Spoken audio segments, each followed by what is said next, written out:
Bonjour à tous et bienvenue à la webconférence Apsis Cyborg où nous allons vous présenter la solution Microsoft Dynamics Business Central. Nous allons passer une petite heure ensemble. Cette session va être animée par Alexandre Cambry, directeur commercial Microsoft Dynamics, et Benoît Trelka, responsable des opérations Microsoft Dynamics. Bonjour Alexandre, bonjour Benoît. Bonjour Charlotte. Bonjour. Bonjour à tous. Merci pour assister à ce webinaire. Donc, comme Charlotte l'indiquait, on sera ensemble pour un petit peu moins d'une heure où on va vous présenter une partie conceptuelle de Business Central sous forme de slideshow. Puis Benoît complétera l'exercice avec une démo produit. Donc, Business Central, voici le sommaire du jour. On va vous présenter Business Central ainsi que la plateforme Dynamics 365 de laquelle elle fait partie.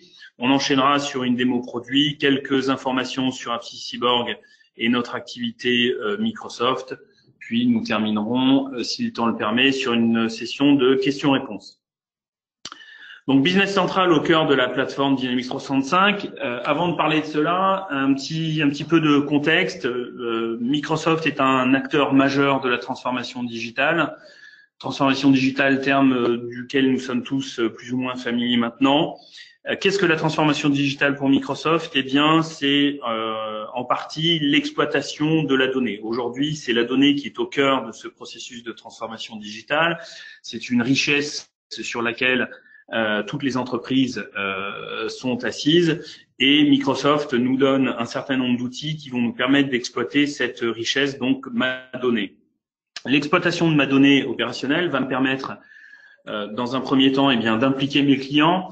Puisque je vais mieux connaître mes clients, je vais pouvoir les impliquer dans l'exploitation de leur activité. Grâce à des outils que sont mes outils CRM ainsi que mes outils ERP, pour utiliser des terminologies un petit peu anciennes. Mais je vais pouvoir communiquer beaucoup plus efficacement avec eux et dans des temps beaucoup plus courts que d'habitude. Je vais pouvoir donner des moyens à mes collaborateurs, des moyens également d'exploitation de données. Si en tant que ressource commerciale, je connais mieux mon client, je vais mieux pouvoir le servir dans des temps qui sont beaucoup plus acceptables et être là au moment où il en aura le plus besoin. Je vais par ailleurs pouvoir optimiser mes opérations, donc donner à mon client les moyens d'optimiser ses opérations grâce à des outils modernes qui vont lui permettre de se concentrer sur ce qu'il doit faire, à savoir le service de son marché, de ses clients. Et puis, je vais également lui donner les moyens de transformer les produits en pouvant exploiter tout un tas d'informations qui sont issues de mon activité, informations reçues du terrain qui vont pouvoir permettre de prendre les décisions correctrices qui pourraient s'imposer. Donc tout ça, ça s'appelle le Digital Feedback Loop vu par Microsoft.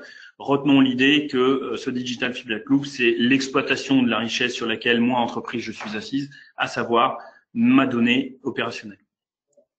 Donc, au cœur de cette plateforme intégrée qui est Dynamics 365, qui est un outil de la transformation digitale de Microsoft, on a Business Central. Jusqu'à présent, le CRM et le RP étaient deux systèmes plus ou moins séparés, qui communiquaient plus ou moins bien. Aujourd'hui, on assiste à une convergence des deux mondes, convergence qui s'appelle Dynamics 365. Donc, qu'est-ce que c'est? C'est une plateforme technologique dans laquelle Microsoft y a intégré aussi bien des briques ou des outils de gestion ERP que des outils de gestion CRM. Donc, vous voyez ici Business Central, qui est donc l'outil ERP de Microsoft pour le segment des PME et des ETI. Business Central vient tout simplement de Microsoft Dynamics Nav ou Navision pour ceux qui connaissent ces terminologies. C'est exactement le même produit dont le nom a simplement changé. On a au sein de la plateforme Dynamics 365 tout un tas d'autres outils. Donc, on peut avoir des outils verticaux. Qu'est-ce que c'est qu'un vertical? C'est une solution qui va venir compléter un pan fonctionnel de Business Central. Par exemple, ici, la gestion à l'affaire. On a un module projet dans Business Central. Il existe des solutions verticales de gestion de projet avancée, dont une que Apsis Cyborg édite, que l'on peut venir intégrer à Business Central si le besoin le demande. Et puis, on a tout un tas d'autres briques que sont Customer Service, Field Service, vente, marketing, etc., qui, elles, sont les briques CRM qui sont nativement intégrées à cette plateforme Dynamics 365. Le tout avec des outils connexes. On a une intégration native avec la brique Office 365, donc ça permet notamment, par exemple, de connecter Outlook à mes outils de gestion que sont Business Central ou mes outils de CRM. Le tout, évidemment, sur le cloud de Microsoft, qui s'appelle Azure pour les non-connaisseurs, disponible à l'international puisque ce sont des solutions nativement internationales. On peut venir enrichir le tout avec des solutions de collaboration ou de développement web. Collaboration, donc je prends un SharePoint que l'on peut utiliser comme un outil simple de gestion documentaire, mais également comme un outil d'échange interne entre collaborateurs ou externe avec mes clients. Et puis enfin, un outil qui s'appelle Power Platform, qui est un outil plus techno, qui en son sein a trois éléments. Un élément de restitution de données graphique qui se nomme Power BI. Donc Power BI va pouvoir me permettre d'exploiter toutes les données qui sont présentes dans la plateforme Dynamics 365. Donc je vais pouvoir extraire, croiser et exploiter toutes les données de la manière où je le souhaite. On a un outil Microsoft Flow qui est un outil de création de flux de travail automatisé entre mes diverses applications. Donc mes applications Dynamics 365, mes applications Office et également via des API, des applications tierces. Et puis on a enfin un outil très puissant d'adaptation qui est Power Apps, qui va me permettre de développer des fonctionnalités librement et que je vais pouvoir connecter à mon cœur Dynamics 365, qu'il soit CRM ou ERP Business Central. Le tout reposant sur ce qu'on appelle un Common Data Service. Donc, c'est une structure de données commune à toutes les applications qui sont au cœur de Dynamics 365 et qui permet à ces applications de communiquer nativement sans travail d'intégration. Donc, Business Central qui fait partie de cette plateforme Dynamics 365, c'est pour ça qu'elle s'appelle Dynamics 365 Business Central. C'est un outil moderne. Pourquoi moderne? Puisqu'on a repris la base Microsoft Dynamics Navision et on a réécrit un outil tout neuf sur un nouveau langage, mais qui reprend stricto sensu les fonctionnalités de Nav. C'est un outil unifié. Pourquoi? Parce que toutes les briques fonctionnelles que vous voyez apparaître à l'écran sont évidemment nativement intégrées, non seulement intégrées entre elles sur le RP, mais intégrées avec le CRM comme je l'indiquais tout à l'heure. C'est un outil également intelligent puisqu'on bénéficie de la puissance du cloud de Microsoft, notamment l'intelligence artificielle dont les algorithmes sont mis à jour à chaque nouvelle release de Business Central. Donc aujourd'hui, on a un cycle de release biannuel où Microsoft intègre toujours plus d'intelligence artificielle. Petit exemple, vous recevez une commande d'un client, l'intelligence artificielle va aller regarder le montant, la typologie de produit, tout l'historique du client et va vous dire, voilà, eu égard au montant et à l'historique du client, cette commande aura X% de chance d'être payée en retard, ce qui peut vous permettre de décider de demander un acompte supérieur à ce que vous avez l'habitude de demander, ou alors de ne pas donner suite, ou alors être simplement au courant que ce client est un bon ou un moins bon payeur.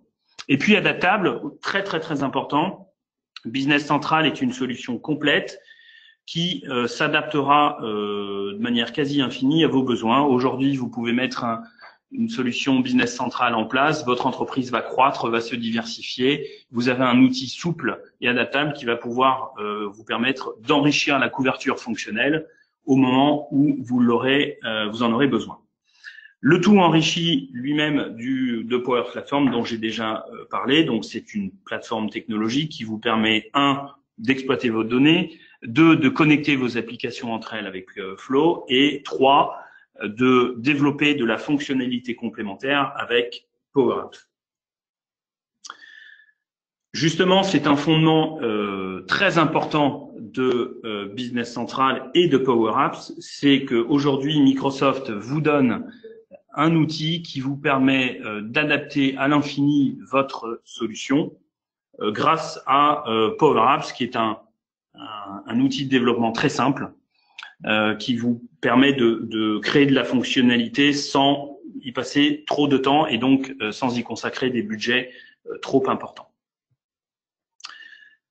Pour rappel, Business Central est une solution de la gamme Dynamics 365, donc de la plateforme Dynamics 365. On a ici toutes les fonctions standards présentes dans Business Central. Donc, on commence par quelques fonctions de marketing, une fonction vente, des fonctions vente, pardon, des fonctions de service, finance, opération et gestion des talents. Si mon business me demande d'avoir des fonctions complémentaires sur notamment la partie CRM, je peux venir y adjoindre toute la brique Sales ou la brique Field Service, Customer Service pour la partie service. Le tout, je le rappelle, nativement intégré grâce à la plateforme Dynamics 365. Donc, je vais simplement venir enrichir les fonctionnalités de mon système final. Business Central, très important, est une solution qui est disponible en deux modes. Un mode full SaaS, donc dans le cloud de Microsoft Azure. Donc, je vais souscrire une solution full SaaS. Je loue mon logiciel et mon logiciel est accompagné d'une infrastructure Azure. Ou alors, vous pouvez en bénéficier en mode on-premise. Donc, on-premise, ça veut dire quoi? C'est-à-dire que vous allez recevoir un fichier licence que vous allez installer aussi bien sur vos serveurs machines chez vous ou alors dans un cloud privé de votre choix.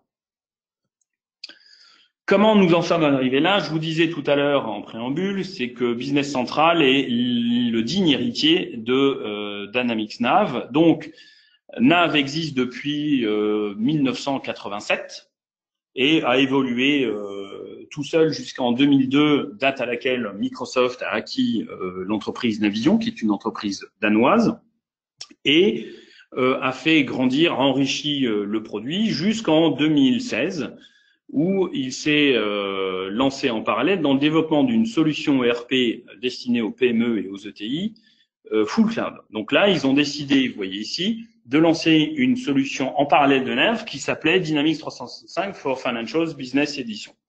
Donc, jusqu'en 2018, on avait deux solutions qui cohabitaient. Une solution historique, Nav on-premise, que tout le monde connaît, et puis une solution Dynamics 365 for Financials, qui a été enrichie d'une brique logistique manufacturing. Et puis en 2018, Microsoft s'est dit, plutôt que de réinventer la roue, nous allons prendre Nav, qui est un outil très complet, et nous allons en faire une version full cloud, donc full SaaS,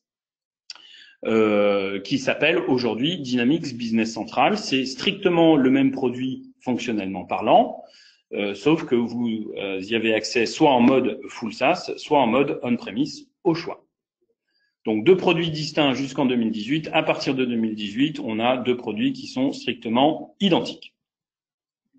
Donc ça, c'est le passé. Demain, qu'est-ce qui va se passer? Eh bien, Microsoft va se concentrer sur la plateforme technologie, donc sur la technologie. Les fonctionnalités de Business Central sont suffisamment riches pour que Microsoft décide de concentrer ses investissements sur la techno. L'idée étant que grâce à Power Apps, toute fonctionnalité complémentaire qui doit être développée le sera facilement et à moindre coût grâce à Power Apps. Et donc moi, éditeur, je peux me concentrer sur l'aspect technologique, enrichissement des langages de développement et enrichissement des diverses intégrations.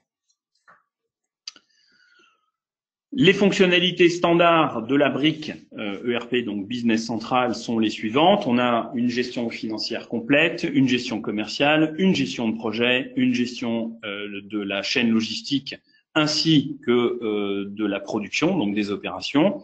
Et puis, nous avons un certain nombre de reports, donc d'analytiques qui sont intégrés à l'outil.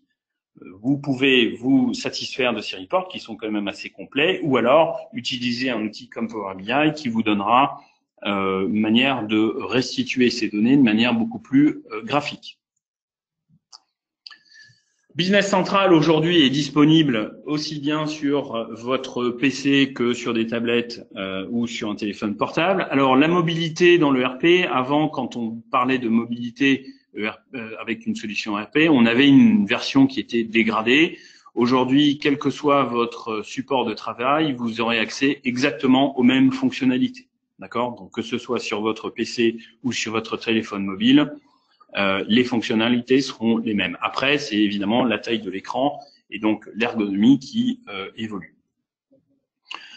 On a, et c'est un point très important, on a une intégration, je vous en parlais déjà tout à l'heure, native avec Office 365. Donc, qu'est-ce que ça vous permet de faire notamment?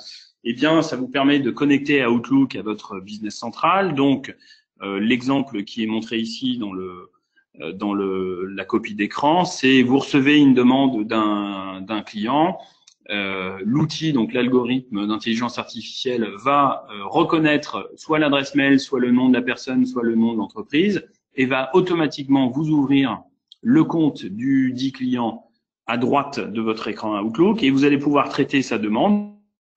Ici, c'est une commande complémentaire directement à partir d'Outlook. Donc l'idée, c'est que vous n'ayez pas à naviguer entre plusieurs applications, mais vous puissiez le faire directement à partir d'Outlook. Je précise que cette intégration est également présente sur toutes les briques CRM. Donc l'idée de Microsoft, c'est de permettre à chacun de nous, chaque salarié, eh bien, d'être le plus productif possible. Donc, dans cet exemple-là, vous pouvez traiter une commande directement à partir d'Outlook. Je crois que Benoît, tout à l'heure, vous en parlera plus dans le détail. Et de répondre à votre client, soit en lui disant oui peut-être, soit en lui disant oui et voici la commande de vente associée. Nous avons, grâce à Flow, je vous en parlais tout à l'heure, un outil très puissant qui vous permet d'automatiser vos flux métiers et de connecter vos applications entre elles. Donc, c'est un outil, évidemment, de workflow, mais c'est également un outil qui, je le répète, va vous permettre de connecter tout un tas d'applications Microsoft et autres entre elles. Vous avez également un outil de design. Donc ça, c'est un outil qui va vous permettre de personnaliser les pages que vous utilisez dans votre solution. C'est un outil très simple pour lequel on vous forme lors de la phase projet. Et donc chaque utilisateur, va pouvoir personnaliser la page comme il ou elle le souhaite. Après, donc on peut décider ensemble soit de le faire par rôle, soit laisser libre choix à chacun des utilisateurs de personnaliser les pages comme ils l'entendent. Mais c'est un outil assez simple et très intuitif d'utilisation. Je vous parlais tout à l'heure de solutions adaptables. Donc, c'est une solution adaptable qui vous permet d'être prêt pour la croissance. Donc, aujourd'hui, la solution que vous mettez en place va répondre à un besoin ou à des besoins qui sont clairement définis. Votre entreprise va évoluer et donc les besoins vont évoluer avec elle. L'outil Business Central est suffisamment simple de mise en œuvre pour pouvoir suivre l'évolution de votre entreprise facilement. L'idée, c'est que vous puissiez faire évoluer votre solution sans y passer trop de temps pour répondre à vos besoins de croissance. Très important, je vous parlais tout à l'heure de Power Apps, qui est un outil qui va vous permettre de développer toute fonction complémentaire qui pourrait dont vous pourriez avoir besoin sur votre système actuel ou futur. Vous allez également avoir accès au Microsoft App Source. Alors, qu'est-ce que c'est? C'est simplement un App Store dans lequel un certain nombre d'éditeurs peuvent y mettre des applications qu'ils développent et vous, clients, pouvez y avoir accès. Donc, il faut aller voir, donc ça c'est notre rôle de conseil également, de pouvoir vous conseiller sur, plutôt que de redévelopper une application, d'aller voir si dans AppSource, il y a une application qui est déjà prête à l'emploi et que l'on pourrait vous suggérer. Donc ça c'est assez nouveau comme concept.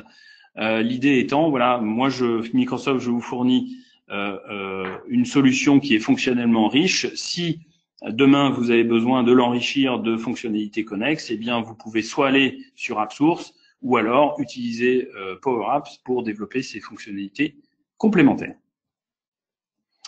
Très important également, Nav, Microsoft Dynamics Nav était une solution internationale. Business Central, puisque c'est sa digne héritière, l'est tout autant. Vous avez ici toutes les localisations qui sont déjà présentes pour Business Central. Donc, on a des localisations qui sont préparées par l'éditeur Microsoft, donc les pays en noir sur cette slide, pardon. Et puis les localisations qui sont proposées par des partenaires locaux. Donc, il y a un partenaire par pays qui va vous proposer un pack de localisation.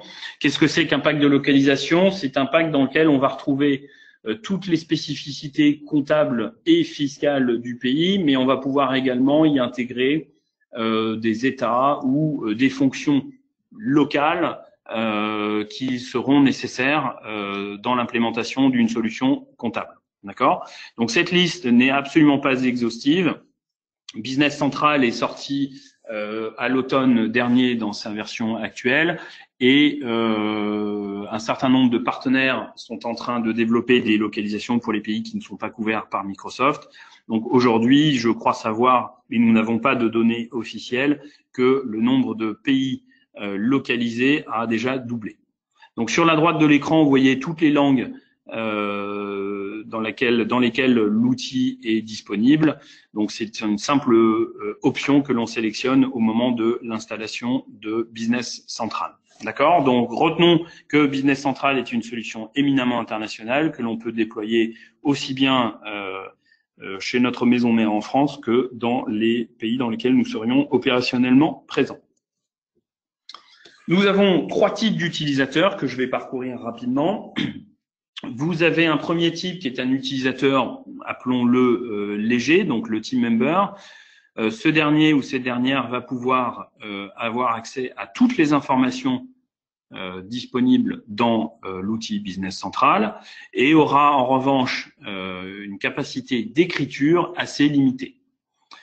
Ensuite, nous avons un utilisateur essentiel qui va avoir accès aux fonctions de finance, aux fonctions de vente, donc CRM, ainsi que de marketing, à la gestion de projet, à la gestion de la logistique, à la WMS, très important, c'est un changement par rapport à Navision ou à Dynamics Nav, et aux fonctions de GRH. Pour tout besoin concernant les fonctionnalités services ou la gestion de la production, il faudra passer sur un utilisateur premium, donc qui est l'utilisateur le plus complet fonctionnellement, sachant que nous pouvons mixer les team members avec les essentials ou les premium, mais que nous ne pouvons pas mixer les essentials et ou les premium. Voilà, je vous propose maintenant de passer au flux de démonstration que Benoît va vous présenter d'ici un petit instant. Donc, nous avons choisi un flux assez, je dirais, classique, de la commande à la comptabilisation des opérations liées à cette commande. Donc, nous allons partir dans un premier temps d'un devis, puis d'une commande, qui vont donc générer un flux de vente. Cette vente va générer des mouvements d'achat et des mouvements de stock qui ensuite vont eux-mêmes générer des mouvements de comptabilité. Et puis enfin, nous terminerons sur l'exploitation d'un certain nombre de données qui nous permettent de piloter et de mesurer notre activité. Benoît ? Merci Alex.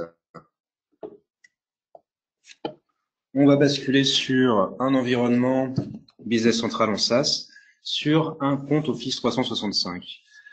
Je suis connecté en tant que Benoît Trelka sur mon Office et vous retrouvez des choses très très familières, toute la suite Outlook, OneDrive, Word, Excel, etc. et Dynamics 365 qui me permet de lancer directement mon Business Central que je vais réactualiser. Et je vais arriver sur mon tableau de bord principal associé à mon profil utilisateur. Alors pour ceux déjà familiarisés avec Nav, on va retrouver exactement le même fonctionnement qu'auparavant. Pour ceux qui ne le sont pas, quelques éléments explicatifs. En me connectant, je vais définir en paramètres le tableau de bord par défaut sur lequel je souhaite travailler. Exemple ici, on va commencer en travaillant par le tableau de bord d'un gestionnaire d'activité. J'ai toute une liste, ici non exhaustive, de tableaux de bord personnalisables qui vont aussi bien du comptable, du gestionnaire d'activité qu'au préparateur de commandes, chef de projet ou administrateur IT. Et selon évidemment le profil, comme Business Central est énormément riche fonctionnellement, on va activer telle et telle fonctionnalité pour essayer de synthétiser au maximum l'accès à l'information et que j'ai un écran principal sur lequel toute mon activité quotidienne soit gérée. On note d'ailleurs que en paramètres, je peux aussi sélectionner ma société. On est bien entendu dans un environnement multisociété, ainsi que ma région et ma langue. Rien ne m'empêcherait de travailler dans une autre langue, en anglais, pourquoi pas en espagnol, en italien, en portugais, le tout étant d'avoir évidemment téléchargé les différentes librairies. On va rester en français pour le bien de cette démonstration et on va commenter assez rapidement les différents éléments constitutifs d'un tableau de bord. Ici, connecté en tant que gestionnaire d'activité, j'ai un accès plutôt transverse à l'information, c'est-à-dire que je vais aussi bien m'occuper de finances, de vente, d'achat que d'approbation de documents. Et cela est matérialisé par cette première partie d'écran avec des menus et des raccourcis vers toutes les fonctionnalités de base. Je souhaite créer un mouvement bancaire, j'ai un onglet banque. Je souhaite créer des commandes d'achat ou des factures d'achat, j'ai un onglet achat, et ainsi de suite. On remarque ici qu'on a une ergonomie très très proche de ce que vous connaissez avec Office, puisque c'est un principe de menu déroulant. En dessous, on retrouve un certain nombre de raccourcis, soit vers mes fichiers principaux, soit vers des actions que j'ai tendance à faire de façon quotidienne. Exemple, un accès direct à ma liste des articles. De ma liste, on peut filtrer l'information sur la totalité des champs disponibles. Exemple, je souhaite uniquement mes articles pour lesquels j'ai du stock. Il me suffit de sélectionner stock supérieur à 0 et automatiquement, ma liste vient s'amender. Comme nous sommes dans un environnement 100% web, on peut également bénéficier de présentations différentes. Exemple ici, sous forme de mosaïque haute, où je retrouve mes articles présentés graphiquement. D'ailleurs, Alex parlait tout à l'heure d'intelligence artificielle. Il se trouve que j'ai possibilité, selon les historiques de mes articles, à travailler sur des prévisions de vente ou des prévisions d'achat, selon les niveaux de stock. Ici, un algorithme va me récupérer la totalité des mouvements passés de mon article pour me calculer des prévisions, soit de stock, soit de niveau de vente, et comme ça, pouvoir m'alerter sur des commandes prévisionnelles à faire, en plus évidemment de tout ce qui est outils de calcul de besoin net ou calcul EVRP. Revenons en arrière, et je reviens sur mon écran principal.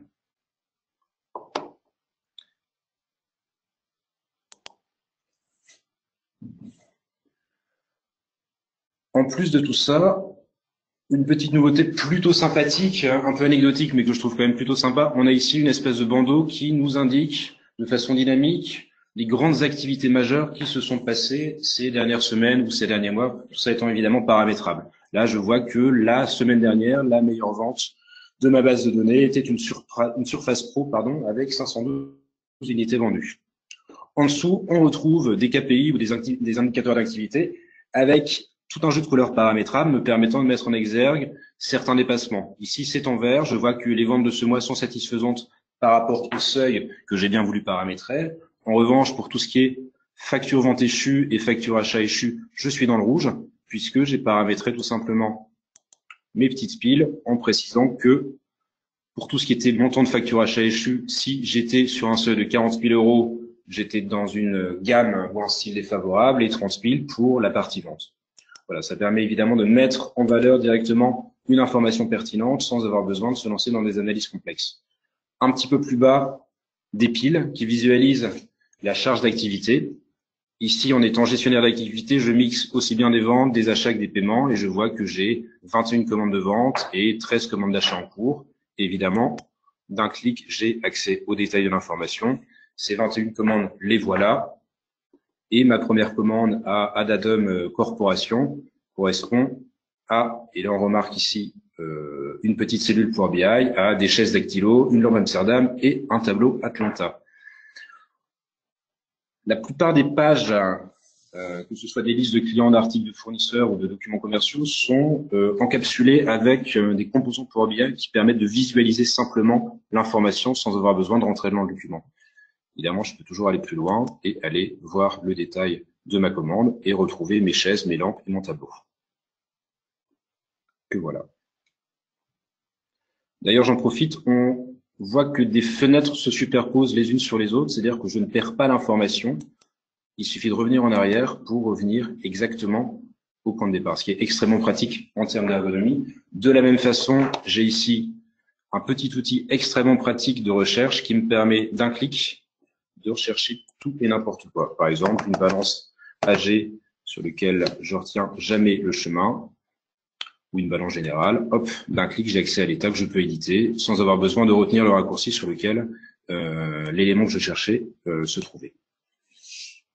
Dans la deuxième partie de l'écran, on va plutôt trouver des informations graphiques ou de la restitution d'informations. Exemple ici, mes 5 premiers clients par valeur de vente. Et d'un clic, j'ai accès aux détails de la fiche associée. Ce client-là ici me doit 73 400 € et je vois ici le détail de ses paiements échus et non échus. Pour le peu qu'on mette en place des circuits d'approbation, ici on aura des piles avec des validations de feuilles de temps, d'approbation, de workflow, de création de clients, de création de commandes, selon les ceux qu'on a définis. Un petit peu plus bas, une balance. Et là, je remarque que pour mon mois de mars, j'ai un total de chiffre d'affaires de 74 333 € qu'on verra évoluer tout à l'heure pendant le déroulement du scénario sur lequel on va valider des commandes et des factures de vente.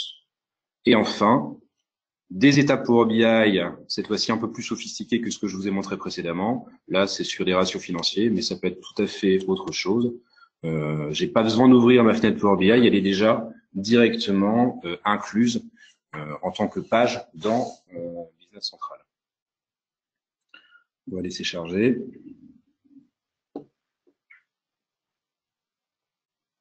Voilà, et donc ici, on a accès à tout ce qui concerne des indicateurs ici purement comptables, et à chaque fois qu'on veut le niveau de détail, on peut aller venir un petit peu plus zoomer dans la donnée.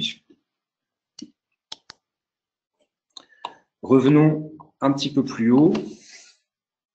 Un des éléments centraux qu'on a dans Business Central, c'est une très très forte capacité à naviguer. C'est d'ailleurs l'origine de l'ancêtre de Business Central qui s'appelait Nav, de naviguer dans la donnée pour pouvoir extrêmement simplement justifier n'importe quel montant et remonter jusqu'à la source. Illustration ici, j'ai une facture, j'ai un total de factures ventes échues de 48 000 € qui correspond très exactement à ce détail d'écriture. Détail que je peux trier en ordre croissant ou décroissant, que je peux également, si je le souhaite, envoyer ou modifier dans Excel. Et on va retrouver directement la liste de mes documents qu'on va pouvoir remanipuler, mettre en forme, réactualiser, faire un tableau croisé et ensuite le publier sur OneDrive pour soit le diffuser en interne, soit pour, dans quelques semaines, le relancer et avoir des graphiques qui s'actualisent. On peut aussi aller plus loin. Je vois que ma facture la plus avec le plus gros montant échu est de 26 000 €. D'un clic, j'ai accès aux détails de cette facture et je vois que c'est une facture pour ce client libre-service à qui j'ai vendu 20 sur Facebook à 1 300 €. Cette facture, puisque mon client ne me l'a pas payée, rien ne m'empêche de la renvoyer par mail avec une mise en page particulière que j'ai établi dans Word, puisque Word permet d'avoir beaucoup de souplesse en termes de police, de mise en page, ainsi qu'un modèle de document, là aussi édité dans Word, que j'ai pu amender spécifiquement pour ce client-là, sans avoir nécessairement besoin de faire du développement ou d'avoir des capacités ou des compétences particulières en informatique.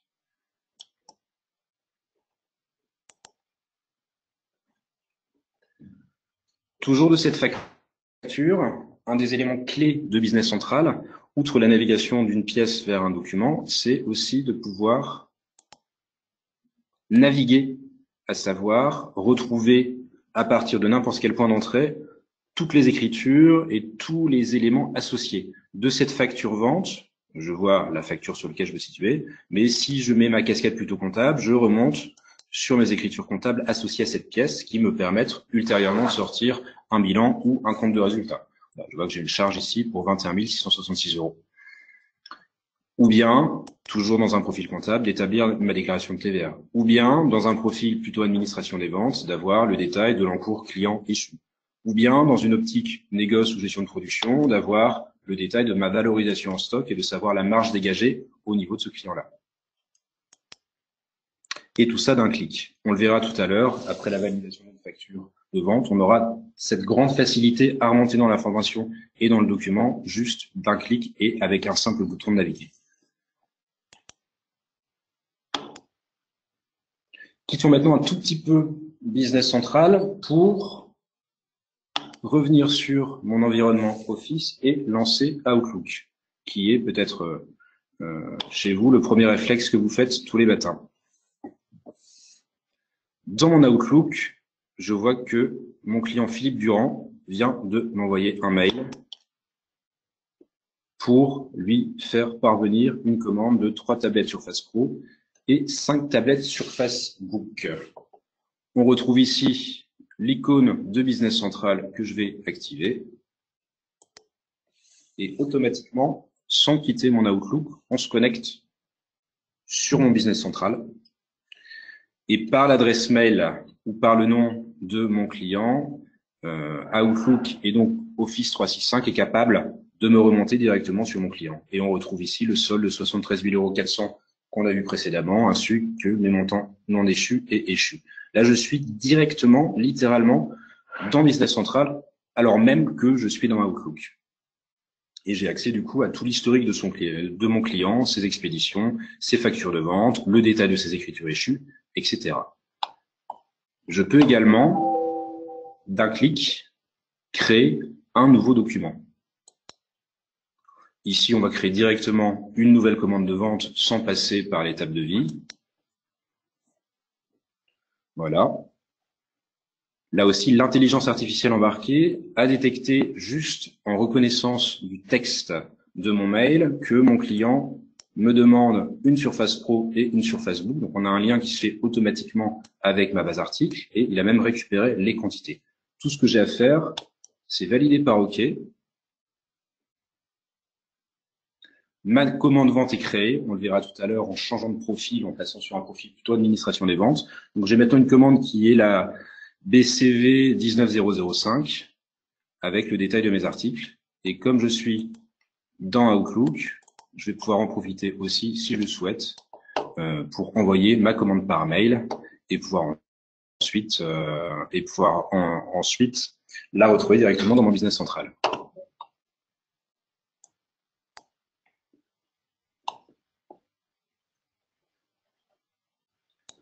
Revenons justement dans Business Central et changeons de profil. Je vais me connecter cette fois-ci non plus en gestionnaire d'activité, mais on va prendre une casquette plutôt de préparateur de commande vente ou de responsable ADV.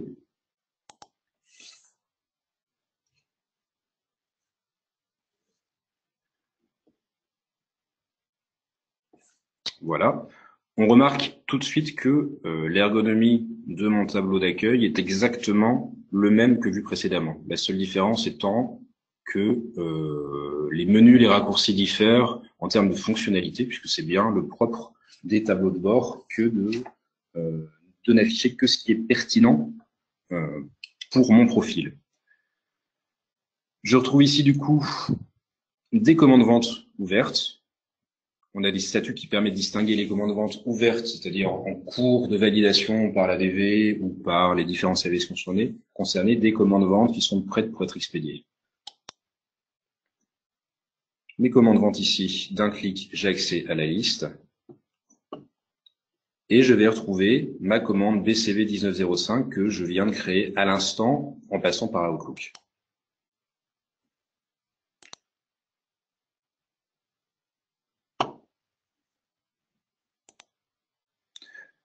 Voilà, je retrouve ici ma commande pour livre service boisson. Cette commande, maintenant, je vais pouvoir la valider, à savoir vérifier que j'ai de la disponibilité en stock et, le cas échéant, passer une commande d'achat chez mon fournisseur. Hop, ici, en cliquant sur ma ligne je vois que j'ai une quantité requise de 3 et que ma disponibilité article est de -3, puisque c'est un article que je ne stocke pas, que j'achète et que je revends directement. On va donc créer tout simplement en direct une commande d'achat. Évidemment, j'ai plein de manières différentes de gérer un flux d'achat et de réappro-négoce. Là, on va le faire en direct à partir de ma commande de vente. Mais on pourrait très bien, évidemment, avoir un calcul planning, ce qu'on appelle un calcul MRP. Business Central me propose, du coup, d'en acheter 3 et 5. Rien ne m'empêche, si je le souhaite, d'en acheter beaucoup plus pour honorer d'autres commandes. Là, on va rester simple.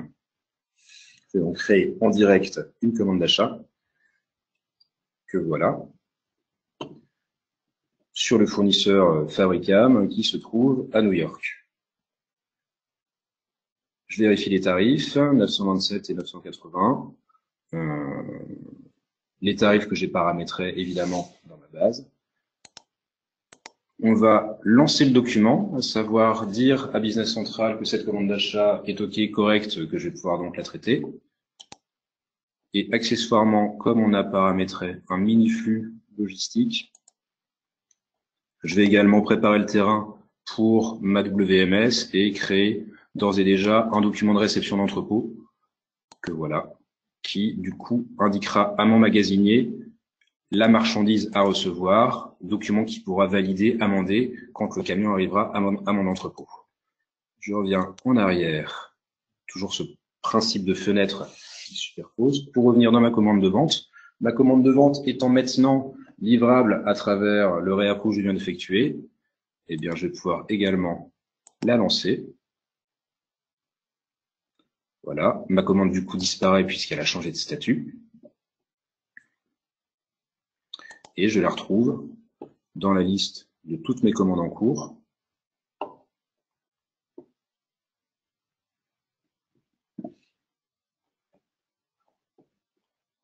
La voilà.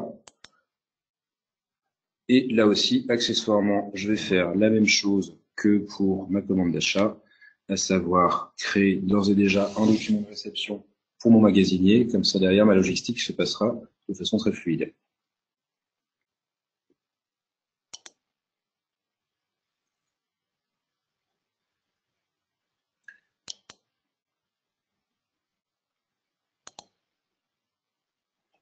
Alors, mon navigateur est un petit peu lent.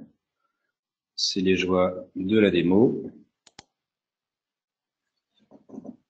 Et je crée ici une expédition entrepôt.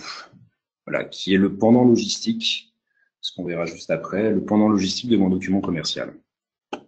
L'idée étant évidemment que, à partir du moment où je mets en place une logistique aussi simple soit-elle, que les magasiniers n'aient pas nécessairement accès à la valorisation de mes documents, ils n'ont pas nécessairement besoin de savoir ce que coûte la marchandise que j'achète, ni à combien je la vends. On va donc créer des documents dénués de toute notion tarifaire et qui n'ont comme fin que des validations de mouvement.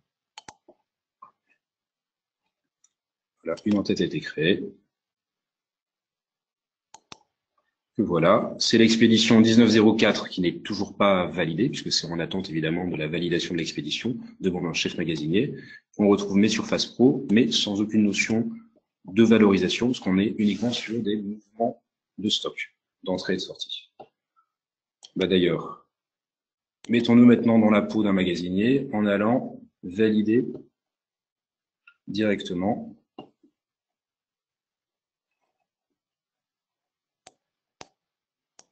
mes commandes. Je vais changer encore une fois de paramètre.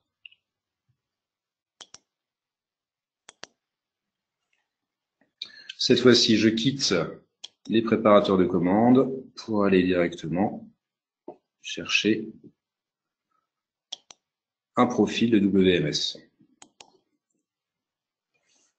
Voilà, ça va être intéressant parce qu'on est passé d'un gestionnaire d'activité avec beaucoup d'informations à un gestionnaire ADV avec un petit peu moins d'informations. Et là, comme on est sur un rôle de magasinier, on sera sur un menu principal avec une espèce d'épure encore plus poussée, puisque finalement, tout ce qu'on veut, c'est des petites piles de mes commandes d'achat reçues aujourd'hui, de ce que je dois expédier aujourd'hui et de ce que je dois recevoir aujourd'hui. C'est à peu près tout. Donc, il y a beaucoup de choses qu'on n'a pas nécessairement mis. Alors, évidemment, tout ça peut s'amender pour qu'on puisse avoir un accès simplifié à l'information.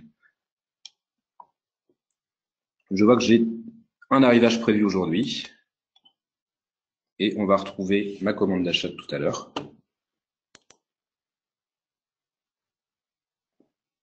Voilà, mes surfaces ProBook. Mon magasinier, quand le camion ou la camionnette ou le livreur arrive, n'a plus qu'à retrouver ce document et à venir le valider. Évidemment, de façon plus ou moins complexe selon le paramétrage de l'entrepôt qu'on vient les mettre. Est-ce qu'on gère les emplacements? Est-ce qu'on gère des zones? Est-ce qu'on gère une étape de rangement, de réception puis de rangement dans le stock? Ici, on va être très simple, on va réceptionner sans entrepôt particulièrement complexe, mais on peut aller évidemment beaucoup plus loin sur le sujet. Première étape, j'ai donc reçu ma marchandise. Deuxième étape, on va faire un cas simple. Je vais expédier à mon client final mon bon d'expédition. Donc là, on retrouve ici ma commande. Alors on peut, si on souhaite donner accès à la commande, comme on peut donner accès uniquement à mon bon d'expédition. C'est ce qu'on va faire ici. Alors j'en profite ici, vous remarquez qu'on a des petits raccourcis qui permettent de revenir directement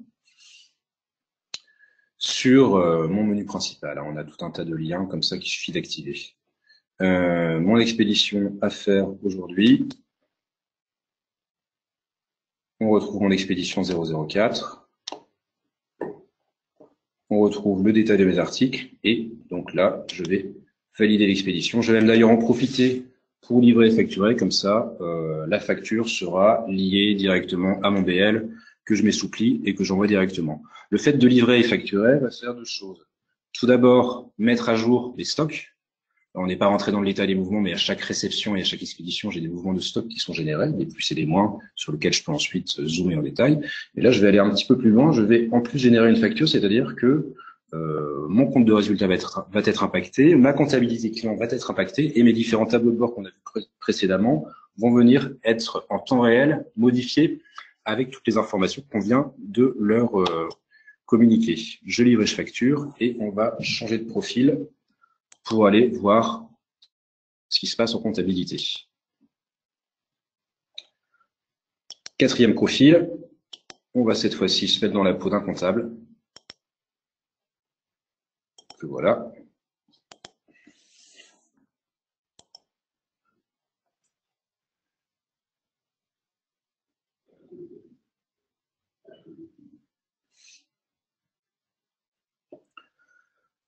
Au niveau de mon profil comptable, toujours le même principe d'agencement, sauf que les informations qu'on priorise ici sont plutôt des informations financières, avec un gros menu finance, avec des feuilles de saisie, avec des notions de banque, des notions de gestion de trésorerie, de la compta analytique, des immobilisations. Donc tout ce qui va faire la profondeur fonctionnelle d'une comptabilité.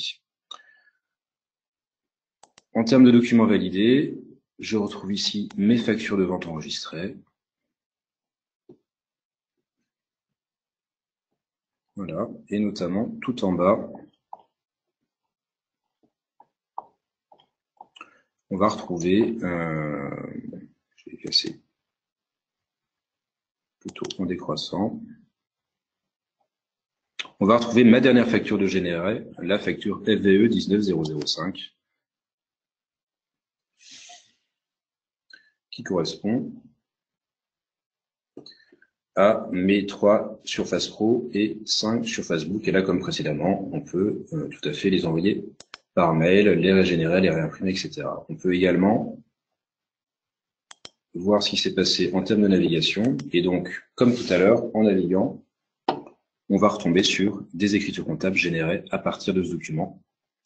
Ici, on a aussi bien des coûts directs puisqu'on a choisi d'avoir de comptabiliser automatiquement mes variations de stock en compte de charge, que mes comptes de produits, que ma TVA, que ma compte auxiliaire client. Autre possibilité de visualisation, on va toujours rester sur des éléments très comptables. On va partir sur des tableaux de bord. Une fois dit que j'ai ma comptabilité qui se met à jour en temps réel à travers mes différents mouvements, on a possibilité de restituer ces états-là à travers bilan, compte de résultat, solde intermédiaire de gestion ou tout autre ratio financier ou état financier qui vous intéresse. Prenons par exemple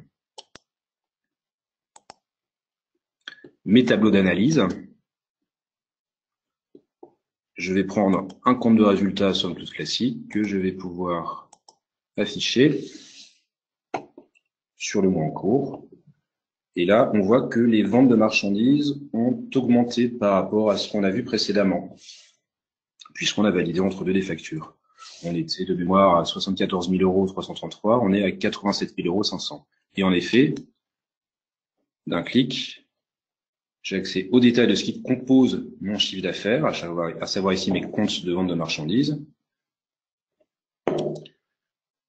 Et je détaille mon solde en retrouvant ici, comme vous l'avez évidemment anticipé, ma facture de vente FVE 19005 qui participe pour 13 166 € au montant global de mes ventes.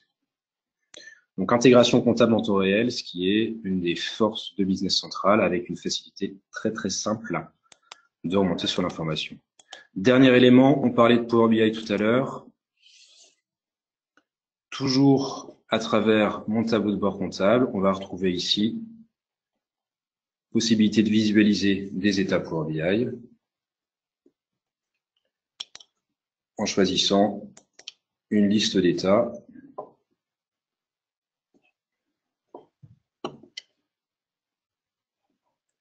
Ah là, c'est mes ratios financiers, je vais peut-être en prendre un autre. Je vais sélectionner un nouvel état. Ah ben non, tiens, voilà, mon item dashboard, parfait. Juste le temps qu'il rafraîchisse.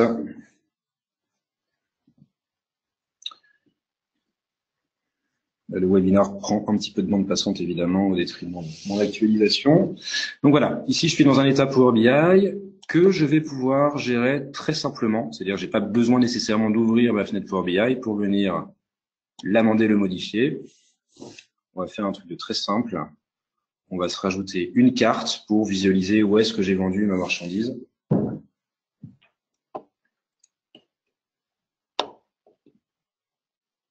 Hop, je vais rajouter ici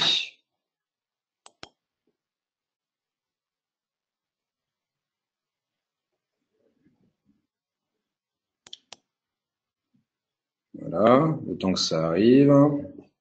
Je vais rajouter ici, allez, mettons, une visualisation de mes ventes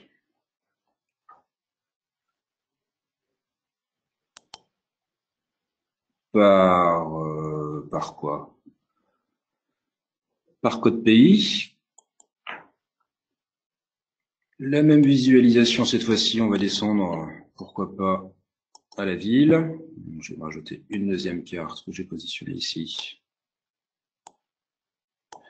Et je vais demander le détail par ville et puis là également les sales amounts. Voilà, ce qui fait que en zoomant aux États-Unis, eh bien j'en ai vendu à Miami, mais en zoomant sur la France, eh bien j'en ai vendu à Paris, à Villeneuve-d'Ascq et à Tours. Et puis allons plus loin, on va rajouter pour se faire plaisir un camembert avec le détail de mes ventes, cette fois-ci par article.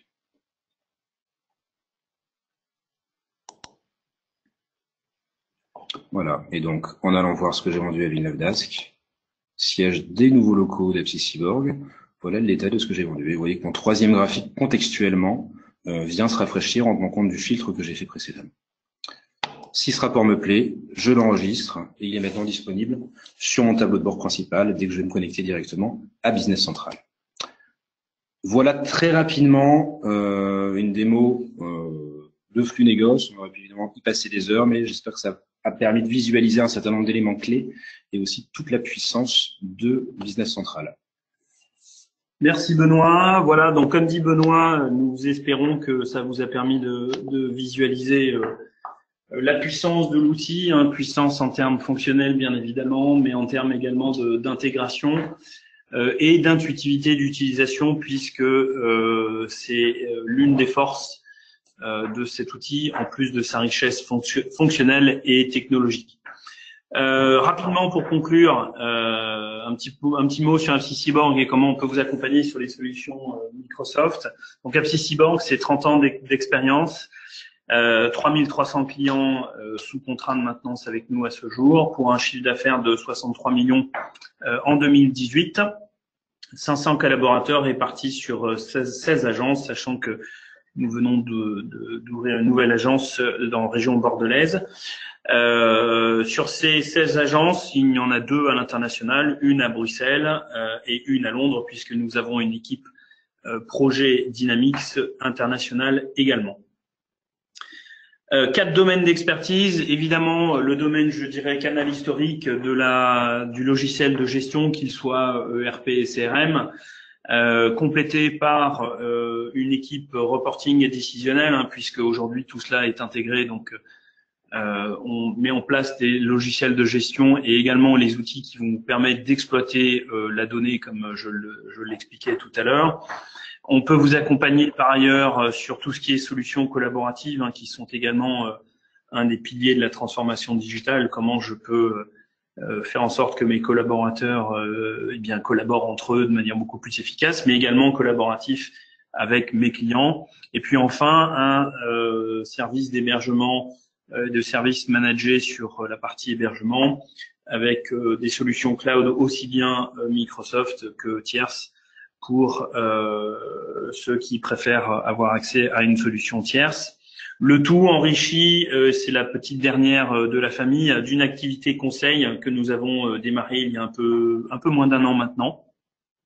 Donc cette activité, cette équipe vous accompagne en amont de vos projets, mais elle peut également, si vous le souhaitez, vous accompagner pendant les projets de transformation digitale avec nous, ou vous pouvez également confier évidemment ces projets à d'autres tiers, et nous vous accompagnons sur toute la partie conseil. Au niveau des équipes Microsoft, alors jusqu'à présent nous avions 2 équipes distinctes, une équipe ERP et une équipe CRM. La tendance est à ce que ces équipes travaillent de plus en plus côte à côte, puisque je vous l'ai expliqué tout à l'heure, Dynamics 365 c'est une plateforme unique avec un certain nombre de fonctionnalités ERP et CRM, le tout intégré, donc il est bien normal que nos équipes s'intègrent. Pour la beauté de l'exercice, nous voulions vous montrer les 2 équipes de manière distincte. Donc on a une 60aine de consultants sur la partie nav/business central, répartis en directeur de projet, chef de projet, consultants fonctionnels et développeurs, avec un centre national de maintenance dédié à nos clients Dynamics, donc il y a une équipe dédiée Dynamics, et sachez que le centre de maintenance sert aussi bien les clients ERP que les clients CRM. On a une équipe dédiée, je vous l'ai expliqué tout à l'heure, aux projets internationaux, donc c'est 12 personnes qui sont dédiées à l'implémentation des solutions Dynamics à l'international depuis 2006. Et puis nous avons évidemment des ingénieurs systèmes qui vont s'occuper de vous accompagner sur toute la partie infra, qu'elle soit cloud ou chez vous.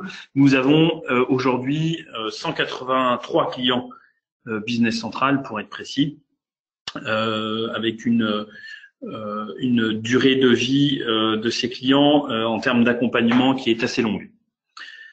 Pour nos équipes CRM, c'est une dizaine de personnes avec les mêmes types de profils, donc direction de projet, chef de projet, le centre de maintenance dédié aux solutions Microsoft Dynamics 365, comme je vous l'ai expliqué. Donc voilà, l'intégration, elle a commencé par le support, sachant que nos ingénieurs support, pour me répéter, font aussi bien du CRM que de l'ERP, avec un responsable de marché, Aldric Duchemin, et un directeur commercial pour servir nos clients CRM. Aujourd'hui, la position d'AppSyCyborg est vraiment d'accompagner nos clients aussi bien sur ces problématiques ERP que ces problématiques CRM. Bien évidemment, vous pouvez ne pas tout utiliser en même temps, c'est une évidence et c'est un choix. Sachez que nous pouvons vous accompagner aussi bien dans l'intégration totale de Dynamics 365 en tant que plateforme que dans une intégration partielle en fonction des outils dont vous auriez besoin et qui en font partie.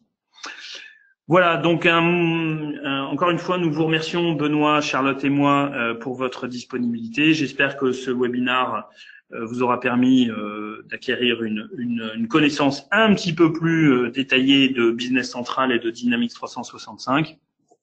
Je laisse la parole à Charlotte pour un mot de conclusion et puis nous vous disons à très bientôt. Merci messieurs pour cette présentation et merci à tous de nous avoir suivis. Nous vous rappelons que vous pouvez retrouver nos prochains webinaires directement sur notre site web apsicyborg.com. Bonne journée à tous, au revoir.